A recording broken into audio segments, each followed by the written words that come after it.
हे सगळं सुरू झाल्यानंतर शोध सुरू झाला, म्हणजे वाट बघण्याची प्रोसेस सुरू झाली ती वटवृक्षाचं खोड पडण्याची. कारण गाराणं तर घातलंय, वटवृक्ष अक्कलकोट वटवृक्ष मंदिर, तिथे ते सुरू झालं. तेव्हा त्याला काही त्यांनी बॉर्डर वगैरे असं काही केलेलं नव्हतं. तेव्हा वटवृक्ष मोकळा होता.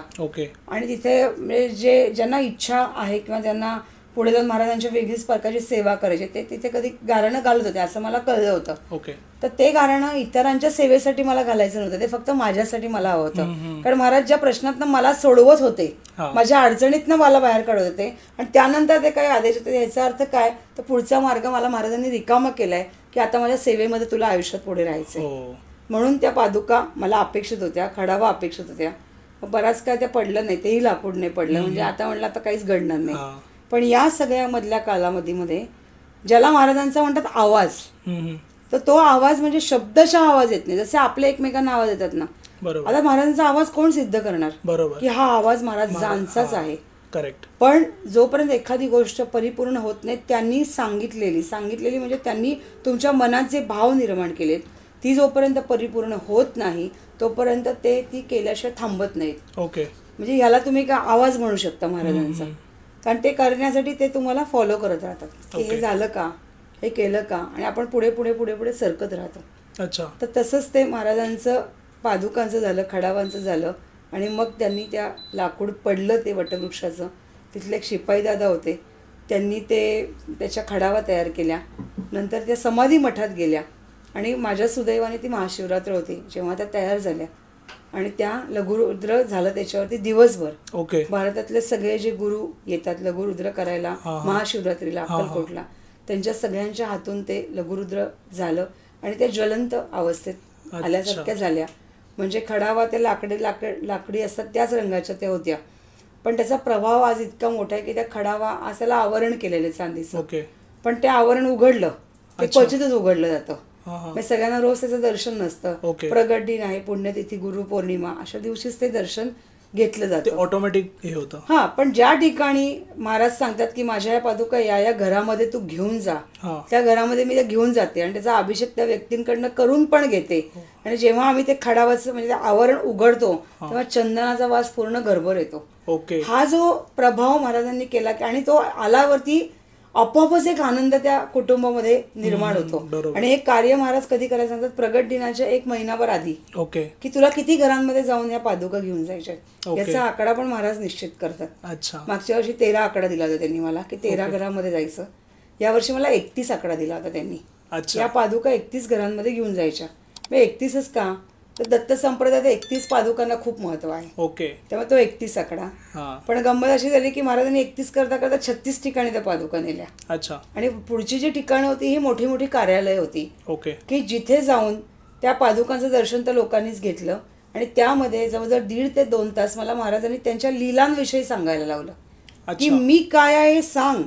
नुसतं श्री स्वामी समर्थ म्हणण्यापेक्षा माझ्याबद्दलचा जो भाव निर्माण कसा होणं अपेक्षित आहे तू त्या लोकांना सांगणं गरजेचं आहे. आणि मग तेही कार्य त्यांनी माझ्याकडनं त्यावेळेस करून घेतलं. आणि समोर 800-1000 लोक बसलेली असायची की ज्यांच्यासमोर हे सांगितलं जायचं. आणि नंतर इतकी भावनिक व्हायची की जेव्हा ते पादुकांना नमस्कार करायला तर त्याची भावना आणखीन वाढलेली असायची. एक श्रद्धा महाराजांबद्दलची आणखीन वाढलेली असायची, प्रेम वाढलेलं असायचं. तर ह्या प्रकारचं कार्य महाराज तुमच्याकडनं कळत नकळत करवून घेत असतात.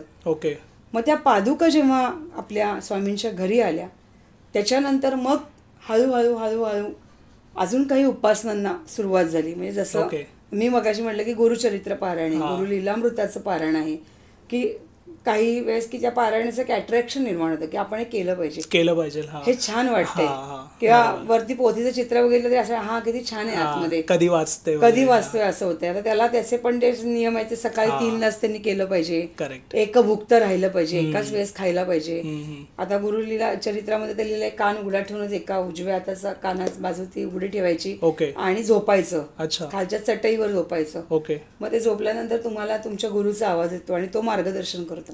म्हणजे जेवढे 7 दिवस ते आपल्याला 7 दिवस असं तसंच ठेवायचं. ते सगळं ती चटई चादर जी आहे ती जागा बदलायची नाही, पारायणाची जागा बदलायची नाही, बैठक बदलायची नाही. हे जे नियम आहे ते कशासाठी आहेत तर थोडंसं आपलं जे चलबिचल आयुष्यात झाली आहे त्याची स्टेबिलिटी येण्यासाठी ते नियम आहेत. बरोबर. म्हणजे असे ते नियम आहेत म्हणून नियम आहे नाही ते सगळ्यांना आधीच माहिती होतं की पुढे जाऊन काय घडणार आहे, म्हणून लोक आणखी अनस्टेबल होत जाणार आहे, म्हणून त्यांनी ते नियम त्यावेळेस केले असतील. ते अजूनही जे पाळतायत, आता काही लोकांना वेळ नसतो, एकच अध्याय वाचतात, थांबतात, ठीक आहे, चांगलं आहे, वाचण्याबद्दल काहीच नाही, पण त्या नियमाने जे लोक करतात त्याचा इफेक्ट त्यांच्या आयुष्यामध्ये अतिशय चांगल्या प्रकारचा होतो. मग त्यामधल्या काळामध्ये मग गुरुलीलामृत पारायण, गुरुचरित्र पारायण असं सुरू झालं. आणि मग हळूहळू महाराजांचे आदेशही वाढत गेले, कारण संलग्नता वाढत गेली त्यांच्यामधली. मग त्यांनी मला कमलमुख म्हणजे जे चांदीचा चेहरा महाराजांचा, जो समाधी मठात तुम्ही बघता खूप कमी ठिकाणी चांदीचा चेहरा प्रस्थापित केला जातो. मूर्त्या अगदी मोठ्या मोठ्या असतात, अगदी 3 फुटी 7 फुटी 8 फुटी असतात, पण महाराजांच्या चांदीचा जो चेहरा आहे, फक्त चेहरा, खालचं शरीर नाही महाराजांचं, तर तो खूप कमी मठांमध्ये तुम्हाला बघायला मिळेल. तर तो कमलमुखाचा जे चेहरा आहे तो माझा आता प्रस्थापित कर अशी त्यांनी आज्ञा दिली.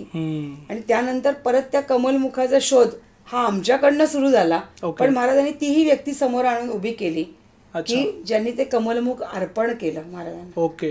म्हणजे हे सुनिश्चित असतं की कोणी कुठलं कार्य करायचं असतं, म्हणजे त्यांनी सांगावं आणि कोणी ते करायचं हे पण त्यांनीच निश्चित करावं. तर त्याप्रमाणे त्यांनी ते कमलमुख आणून एकाला द्यायला लावलं. तेव्हा अर्थात आम्ही समाधी मठात गेलो होतो, महाराजांची आज्ञा गेली आणि मग कमलमुखाचं कार्य सुरू झालं. तेही सुंदर कमलमुख आहे महाराजांचं आणि हसरे. बऱ्याच ठिकाणी महाराजांची अशी रुद्र रूपातली कमलमुख आहे, पण ते जे आहे ते आई रूपातले. ते अगदी चेहरा म्हणजे असं ते कोणालाही पटकन आपण आई म्हणून हाक मारावी आणि एक मनाला समाधान वाटेल अशा प्रकारचा तो चेहरा आहे. कारण माझ्या ज्या पादुका महाराजांनी खडावा केल्यात त्या छोट्या लक्ष्मी रूपातल्या आहेत. त्याचा आकार लहान आहे, जो वास्तविक तुम्ही जे इतर जेव्हा महाराजांच्या मूळ खडावा जेव्हा म्हणता त्या मोठ्या असतात, कारण महाराजांचे पायच खूप, त्यांची उंचीच किती होती, त्यामुळे पायाच्या आकाराप्रमाणे त्या मूळच्या खडावा होत्या.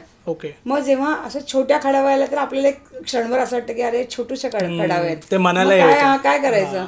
पण जेव्हा महाराज, म्हणून ते गुरु लीलामृत वाचण्याची गरज आहे की त्यांनी किती जणांना कुठल्या कुठल्या प्रकारच्या खडावा दिल्या किंवा कुठल्या कुठल्या प्रकारच्या पादुका दिल्या, स्फटिकाच्या पादुका दिल्यात त्यांनी, किंवा महाराजांनी आनंदनाथ महाराजांना आत्मलिंग दिले, म्हणजे आपली खाकर आहे म्हणजे थुंकी आहे ती काढून दिली आणि त्याच्यामध्ये तांदूळाच्या एवढ्याशा आकाराच्या पादुका आहेत. तर ही लीला कोणाची? ही महाराजांचीच आहे ना. मग तुम्ही अशा आकारामध्ये का अडकताय? महाराजांच्या लीलांमध्ये अडकायला पाहिजे. आणि मग त्याचा अर्थ कळला की त्या लक्ष्मी रूपात आहेत, कारण ती आई म्हणून तुमच्या घरी आली. आता आई आहे तर ती प्रेमयच असणार, ती नाजूकच असणार, ती छानच असणार, त्यावेळी ती आई रूपात आली. तर चेहरा पण तसाच निर्माण झाला. आणि मग स्वामी आई जे म्हणलं जातं ते साध्य होतं, पण नुसती स्वामी आई म्हणून चालत नाही, तर आजकाल आदिमाईची पण गरज आहे, ते पण रूप महाराजांचंच आहे. तर हे सगळं महाराज एकाच रूपात सगळं दाखवून देतात. आणि त्या चेहऱ्याला महाराजांनी अशी बैठकच त्या प्रकारची करून घेतली, साधारण समाधी मठामध्ये ज्या प्रकारची बैठक आहे किंवा वटवृक्षाच्या तिथे जशी साधारण बैठक आहे त्या प्रकारचा खालचा बैठकीचा भाग महाराजांनी करून घेतला. त्याच्यावर ते कमलमुख चेहरा आमचा ठेवला गेला. आणि ते कमलमुख प्रत्यक्षात जेव्हा नवरात्र असतं किंवा जेव्हा देवीचं रूप आम्हाला अपेक्षित असतं, तर त्या सगळ्याची खडेची जी रचना केली आहे त्याला आम्ही महाराजांना साडी नेसवतो, त्यांना अलंकार घालतो आणि मग महाराजांचा जो चेहरा बदलतो, मग ती आई रूप खरंच जाणवते. जिथे इतर गुरुवारी बघितलं तर स्वामी समर्थ असतात आणि जेव्हा साडी नेसतात तेव्हा ते प्रत्यक्षात खूप सुंदर रूपामध्ये असतात. तर ही जी ताकद आहे ना महाराजांची, खूप विचार कर, म्हणजे माणसाला वेळ लावणारी ताकद आहे. करेक्ट. तर त्यामुळे फक्त त्यांच्या शब्दात न अडकता त्यांच्या भावनेत अडकणं फार गरजेचं आहे. जितकं प्रेमाने बघाल तितके ते आणखीन सुंदर दिसत जातात आणि आपल्यामधला कॉन्फिडन्स वाढ. कारण एखादी चांगली गोष्ट तुमच्या समोर आली की तुम्हाला जो मानसिक आनंद होतो त्याच्यातनं मानसिक अरे हा ठीक आहे रे बघू काय आता छान चाललंय सगळं, हे जो कॉन्फिडन्स येतो ना तो महाराजांच्या चेहऱ्यामध्ये, महाराजांच्या मूर्तीमध्ये आणि महाराजांच्या शब्दांमध्ये, हे सगळं छानच आहे, खूप प्रश्नच नाही.